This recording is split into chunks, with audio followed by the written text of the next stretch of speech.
여러분 안녕하십니까? JTB 뉴스입니다. 대통령 선거가 19일 앞으로 다가왔습니다. 어제도 정당들은 부지런히 표밭을 누볐는데요. 하루 종일 전북 곳곳을 돌며 한 표라도 더 얻기 위해 치열한 유세전을 펼쳤습니다. 첫 소식 정원희 기자입니다. 더불어민주당은 전주에서 출근길 유세로 하루를 연 뒤 남원을 돌며 표심 잡기에 들어갔습니다.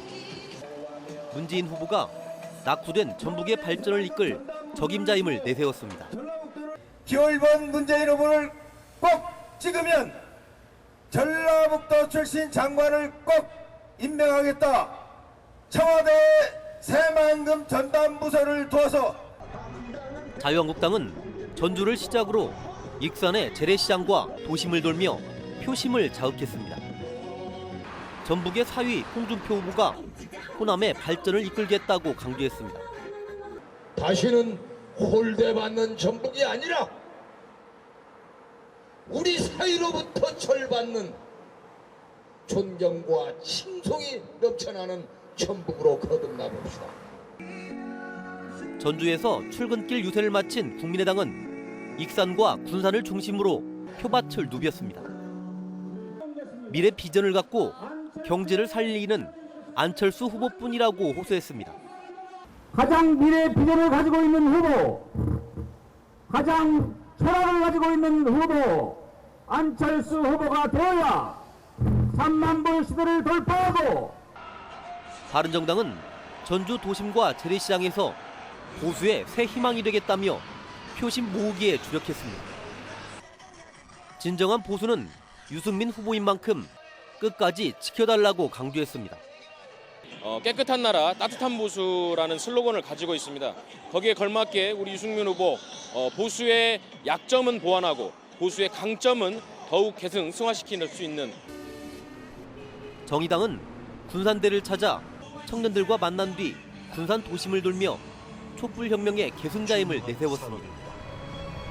심상정 후보가 노동자의 나라를 만들 유일한 인물이라고 치켜세웠습니다.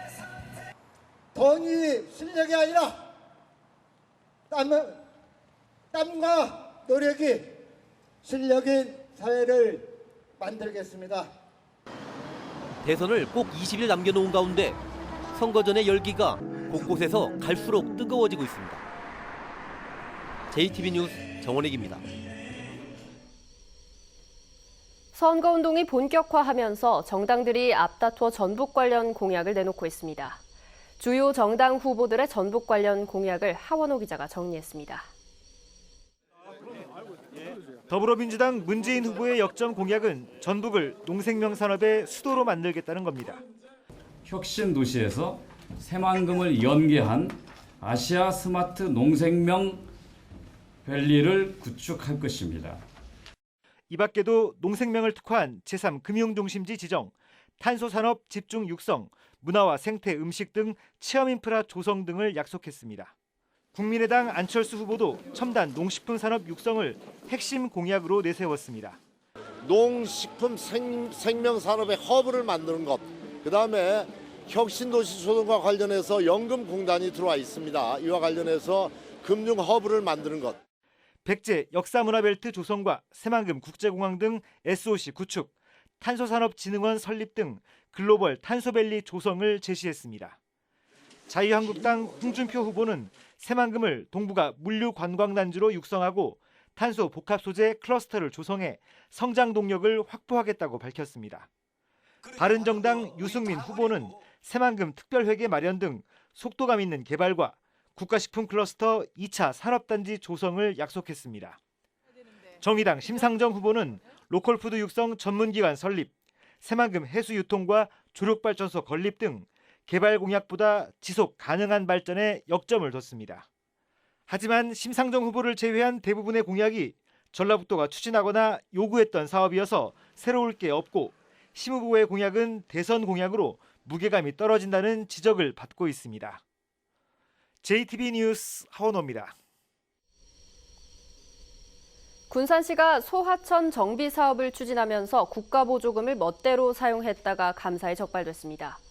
이 같은 사실을 감추기 위해 거짓으로 보고서를 만들어 제출하기도 했습니다. 김진형 기자가 보도합니다.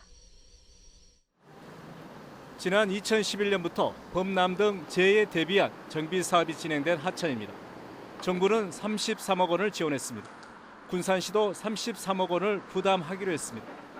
그러나 28억 원만을 부담해 감사원 감사 결과 3억 5천만 원을 반납하게 됐습니다. 소하천 정비 사업에 사용해야 할 예산을 목적 이외에 다른 용도로 사용하다 감사에 적발되기도 했습니다. 군산시는 소하천 정비 사업 예산을 다른 용도로 사용할 경우 국민안전처의 승인을 받아야 합니다. 그러나 이 같은 규정을 무시한 채 인근 하천 정비 사업에 8억 9천만 원을 사용했습니다. 감사원 감사 결과 이 같은 사실을 감추기 위해 정산서를 거짓으로 작성한 것으로 드러났습니다.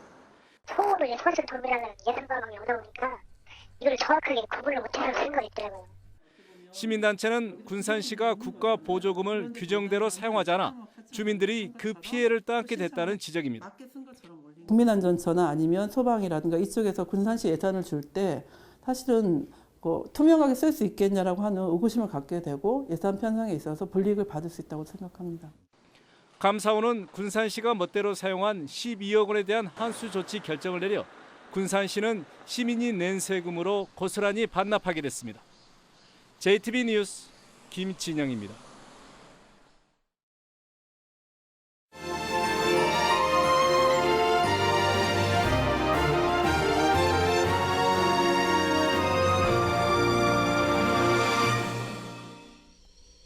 오늘이 바로 장애인의 날이죠. 여전히 차별과 소외 속에 살고 있는 장애인의 모습을 살펴보는 연속기획 순서입니다.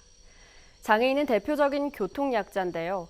이전보다 조금 나아졌다고는 하지만 장애인들은 대중교통을 이용하는 데 여전히 많은 어려움을 겪고 있습니다. 보도에 송창용 기자입니다. 시내버스 가운데 저상버스는 장애인과 노인 등 교통약자를 위해 계단을 없앤 버스입니다. 2021년까지 전체 시내버스의 30%를 저상버스로 바꾼다는 계획 아래 지금까지 166대를 도입했습니다. 장애인을 위한 콜택시 또한 142대를 운행하고 있습니다. 정부 계획에 맞춰 순조롭게 확충해 나가고 있습니다. 그렇다면 장애인들은 예전보다 더 편리해졌을까?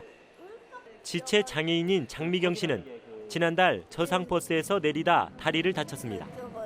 버스 리프트가 보도 위에 제대로 걸쳐지지 않았기 때문입니다. 원래는 리프트가 인도 위에 내려줘야 되는데 대부분 아저씨들이 도로 밑에다 내려줘요. 왜냐면 바쁘니까. 시외버스와 고속버스는 아직도 대부분의 장애인에게 다른 세상 얘기입니다. 계단이 있고 휠체어가 탈 수 있는 공간이 없기 때문입니다. 장애인을 위한 시외버스나 고속버스는 2년 뒤에나 개발될 예정입니다.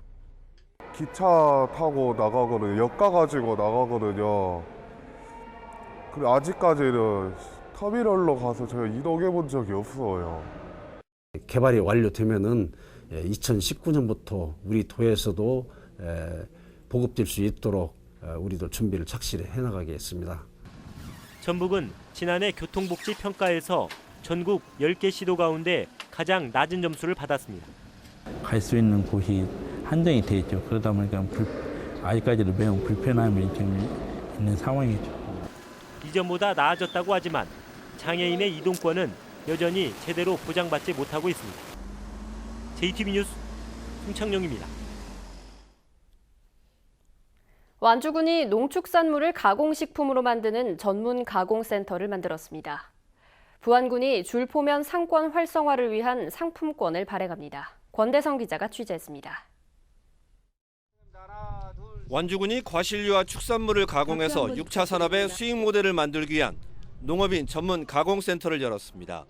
가공센터에서는 과실로 잼이나 젤라또, 음료 등을 만들고 축산물로 다양한 가공식품을 생산해서 로컬푸드 직매장과 학교 급식 등에 납품할 예정입니다. 농산물의 부가가치를 높여 농업인의 안정적 소득 증가와 소비자의 요구를 충족시키는 안전한 먹거리를 제공하겠습니다. 농업기술실용화재단이 개발한 파종 로봇의 작업 시연회가 정읍에서 열렸습니다. 파종 로봇은 수작업보다 효율이 뛰어나 농촌의 일손 부족을 덜어줄 것으로 기대됩니다. 부안군이 내일부터 줄포사랑 상품권을 발행합니다. 상품권은 남부안 농협에서 살 수 있고 미용실 등 줄포면 내 30여 가맹 점포에서 쓸 수 있습니다. 줄포 사랑 상품권이 활성화되어 침체된 줄포 상권을 살릴 수 있는 기틀이 되길 바랍니다. 올해로 9번째를 맞는 지난 원연장 꽃잔디 축제가 내일부터 사흘 동안 진행됩니다. 이번 축제에서는 꽃 화관과 꽃잔디 화분, 꽃등 만들기 같은 다양한 체험 프로그램과 함께 먹거리와 농특산물 장터도 운영됩니다. JTB 뉴스 권대성입니다. 전주 신도심 내 3개 학교 신설이 확정됐습니다. 교육부 중앙투용자심사위원회는 전주 구도심 학교의 통폐합 또는 이전을 조건으로 에코시티의 초등 1곳, 중학교 1곳, 만성지구의 중학교 1곳 등 모두 3개 학교의 신설을 확정해 정북교육청에 통보했습니다. 군산 지곡동의 은파중학교 신설안은 부적정 의견으로 반려해 학교 설립이 무산됐습니다. 전북교육청은 학교를 신설하면서 구도심 학교의 이전이나 통폐합을 추진할 계획이지만 주민 의견을 묻는 절차를 생략할 것으로 보여 마찰이 예상됩니다. 집단 암 환자 발병의 원인으로 의심받고 있는 익산 장전마을 비료공장에 대해 폐쇄 명령이 내려졌습니다. 익산시는 특정 대기 유해 물질이 기준치 이상으로 배출되는 건축물은 계획관리지역에 들어설 수 없다는 법률에 따라 지난달 대기오염 조사에서 중금속인 니켈이 기준치 이상 검출된 익산 장전마을 비료공장에 대해 폐쇄 명령을 내렸다고 밝혔습니다. 그러나 비료공장 측은 익산시가 지난달 내린 조업 정지 명령에 대해 불복하며 행정소송을 제기해 이번 폐쇄 명령에 대해서도 크게 반발할 것으로 보입니다. 새만금 남북도로 1단계 구간인 309와 409를 건설할 사업자가 다음 달 말에 선정됩니다. 309와 409 입찰에는 각각 3개씩의 컨소시엄이 참여했습니다. 새만금 개발청은 다음 달 말에 우선 협상 대상자가 선정되면 실시 설계를 거쳐 오는 11월에 새만금 남북도로를 착공할 계획입니다. 다음 달 20일 전주에서 개막하는 20세 이하 월드컵 대표팀이 전주에서 적응 훈련을 갖습니다. 대표팀은 오는 20일부터 일주일간 대회 지정 호텔에 머물면서 전주대 전북현대와 연습 경기를 치릅니다. 특히 오는 26일 월드컵 경기장에서 전북현대와 갖는 연습 경기는 무료 관람이 가능합니다. 전북은 오늘 서해안 지방을 중심으로 약한 황사 현상을 보이고 있어 호흡기 환자들의 주의가 필요합니다. 미세먼지 농도는 나쁨 수준입니다. 오후에는 한때 5mm 안팎의 비가 내리겠습니다.